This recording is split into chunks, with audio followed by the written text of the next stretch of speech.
शाहिद खान साहब, आपने इब्तिदा में हमें बताया था कि जो कुछ ट्रंप इक़दामात ले रहे हैं वहाँ की पब्लिक में वो पॉपुलर हैं। अब ये टैरिफ वाला जो मामला है ये तो ऐसा है जिसके अमरीकी अवाम को भी नताइज भुगतने होंगे।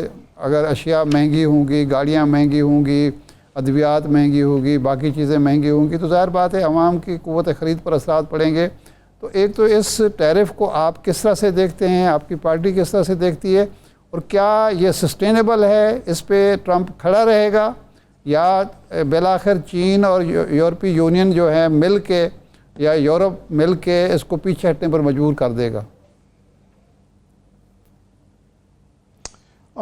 फर्स्ट ऑफ ऑल बहुत बहुत शुक्रिया मुझे अपने प्रोग्राम में लेने का। Just so happened I am in Pakistan right now और हमारा कांग्रेशनल डेलीगेशन आ रहा है तो need to support and facilitate that, so that's the reason I am here for. तो आपका सवाल बहुत अच्छा है। पहले तो इसमें ये बात समझने की है, देखिए ग्लोबल जो जीडीपी है वो है 110 ट्रिलियन डॉलर्स की। उसमें तकरीबन 30 ट्रिलियन डॉलर अमेरिका की कंट्रीब्यूशन है ग्लोबल जीडीपी में। अमेरिका की पॉपुलेशन दुनिया की 8 बिलियन की जो पॉपुलेशन है, अमेरिका की population 340 million is 4% of the total global population. America जो प्रोडक्टिविटी है, आप इससे देख लें कि 4% पॉपुलेशन दुनिया को 30% के करीब उसकी जीडीपी है।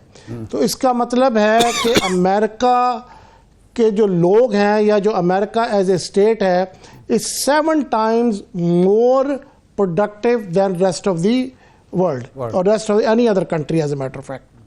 अब आपको एक तरफ तो ये देखिए, दूसरी तरफ आप ये देखिए कि पर कैपिटा इनकम अमेरिका की अबाउट $80,000 पर एनम, और उसके जो मुकाबले में अगर आप चाइना से कंपेयर करें उनकी 18,018। तो there is a difference, huge difference. ये अमेरिका की जो स्ट्रेंथ है वो हाई एंड लेबर किया, हाई एंड प्रोडक्शन किया। उसमें अगर हम इस किस्म की बातें करेंगे कि अमेरिका सोचेगा कि हम यहाँ पर उस किस्म की इंडस्ट्री लगाएंगे जो कि सॉक्स बनाएगी, जो कि अंडरवेयर बनाएगी, या इस किस्म की चीज़ें जो पूरी दुनिया से इंपोर्ट करता है अमेरिका, तो अमेरिका की स्ट्रेंथ वो है ही नहीं। अगर अमेरिका में इस किस्म का काम होगा तो वो productive, it's just impossible to do, it's not never going to happen. Tariff जो किसी और कंट्री पे लगेगा वो ट्रांसफर होगा अमेरिकन लोगों के ऊपर और इवेंचुअली अमेरिकन लोग उसको सफ़र करेंगे। अमेरिका की जो लाइक आई सेड अमेरिका की स्ट्रेंथ है इनोवेशन, टेक्नोलॉजी, एजुकेशन, उसमें और हाई वैल्यू जो उनकी जो प्रोडक्ट्स हैं अमेरिका करता है। एआई पे काम करता है, आईटी है, डिफेंस है, या आईटी या राइट। तो उसमें अब आप देखें ना, उसमें अगर हम कहेंगे कि हम अगर चाइना में एक प्रोडक्ट $2 घंटे की लेबर तैयार करती है तो अमेरिका में वही प्रोडक्ट उसी किस्म के अगर लगाएंगे तो वो तो $40 घंटा में तैयार करेगी। अब मैं इसको कंपेयर कर रहा हूँ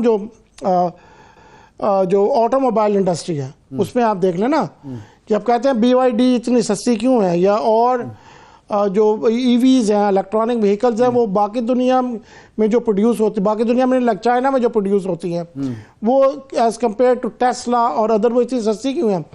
भाई the cost of production is very low in those countries. वो अमेरिका में तो हो ही नहीं सकता ना। America is an importing country, this is the way it is designed and that's the reason is very successful the way it is. तो इस किस्म के मेजर्स जो हैं वो ज़ाहिर है जब वोटर्स ने इस एडमिनिस्ट्रेशन को वोट देकर और बुलाया था हुकूमत करने के लिए, तो मेरा नहीं ख्याल है कि इस किस्म की जो कंसर्न्स है उस वक्त उनके जहन में थे। अब देखें ना बहुत सारी जो गवर्नमेंट की जॉब्स गवर्नमेंट की जॉब कतकलामी माफ, बाज़ लोग ये कहते हैं कि ये बेसिकली BYD वर्सेस टेस्ला भी एक वार है, और इसमें इसी में अगर आ जाए तो बहुत सारी बातें हैं कि एलन मस्क ने ये कहा है कि जी इस तरह से हम अपनी इंडस्ट्री को बचाने के चक्कर में पूरी दुनिया से जंग मोल ले लें। तो क्या ये तासुर भी बन रहा है वहाँ? क्या ट्रैप हुए हैं डोनाल्ड ट्रंप? देखिए ऐसे है कि एक तो Elon Musk is not you know is not elected figure, right? उनकी एक परसेप्शन है, उनका एक ऑरा है, उनकी एक पर्सनालिटी है जो अपेरेंटली अमेरिका के लोगों को उस वक्त तो समझ नहीं आई थी, ज़ाहिर है उस वक्त कैसे समझ आ सकती थी। तो people are generally very unhappy कि एक ऐसा आदमी जिसके एक अजीब व गरीब किस्म का उसकी आउटलुक है और इस किस्म के डिसीजंस वो ले रहे हैं और इस किस्म की बातें कर रहे हैं, तो there are lot of protest all over the country. जब देखें ना, आपकी बेसिक जॉब ही चली जाए, आपके पास जहाँ आपकी वर्क प्लेस है वही ख़त्म हो जाए और आपको कुछ घंटे का नोटिस लें कि आप रैप अप करें और जाएं यहाँ से, तो वो कैसे होगा? वो तो ये जो चीज़ें हैं ये प्रैक्टिकली इम्पॉसिबल हैं। I don't think that's going to happen, and I don't think Elon Musk is going to stay for a long period of time in the government. I don't think so. But damage is already being done, and damage is still getting done, right? So वो concern वो है कि American overall economy, आप देखिए ना इस वक्त दुनिया की इकोनॉमी को क्या हो रहा है, स्टॉक मार्केट्स में क्या हो रहा है। वो कहते हैं ना, if America sneezes, rest of the world gets a cold. तो वही हो रहा है, पूरी दुनिया की इकोनॉमी शट नहीं शायद साहब, नहीं, अब जो प्रेडिक्टेबल हो गई है। मेरा जो सवाल था वो ये था कि क्या ये जो इक़दामात हैं या ऐलानात हैं ये सस्टेनेबल हैं या बिल आखिर बैकफुट पे जाना पड़ेगा, ये रिवर्स होगा और दुनिया के साथ ट्रंप को और ट्रंप के अमेरिका को चलना पड़ेगा? ये सस्टेनेबल नहीं है। अगर जवाब आपको प्लेन इंग्लिश में, प्लेन उर्दू में, तो ये सस्टेनेबल नहीं है।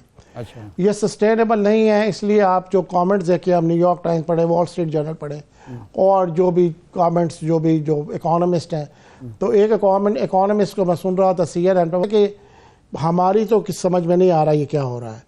कोई स्पिरिचुअल लीडर ही ये बता सकता है कि why this is happening. So I don't think it's making any sense to anybody, any expert. लेकिन इवेंचुअली तो आप देखें वो ट्रैक बैक होगा। It's not sustainable, it's not doable.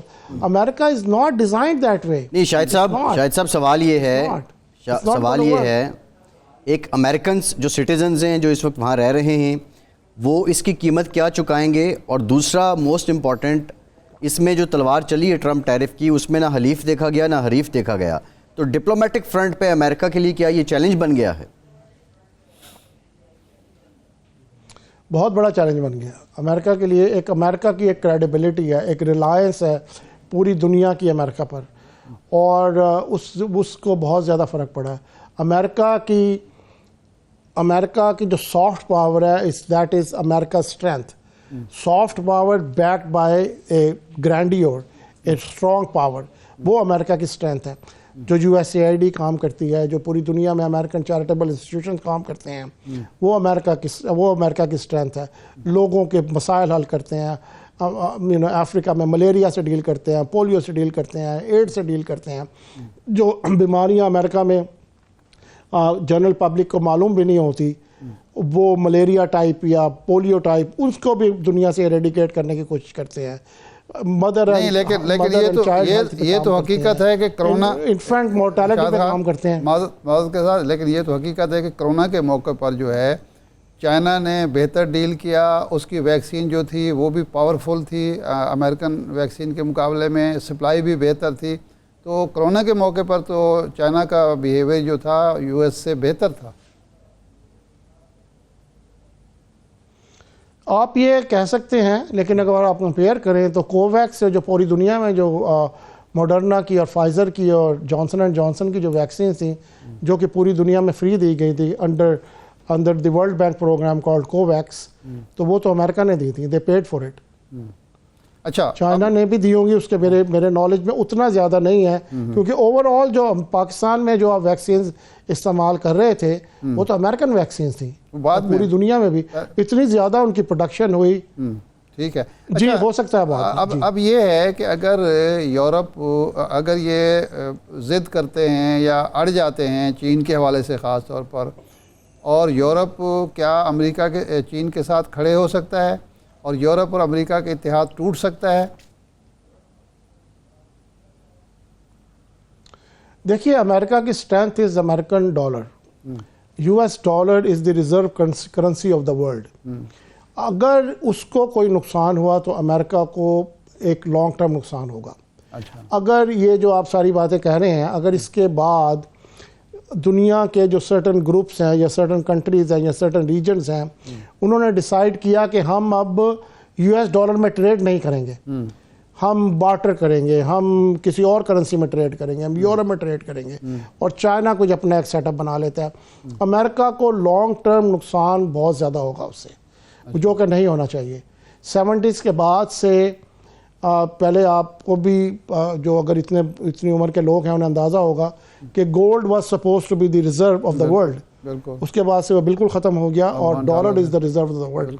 तो अगर उसको कोई ठेस पहुंची, उसको में कोई ख़राबी हुई, तो अमेरिका को लॉन्ग टर्म नुकसान होगा और अमेरिका की क्रेडिबिलिटी बहुत ख़त्म होगी।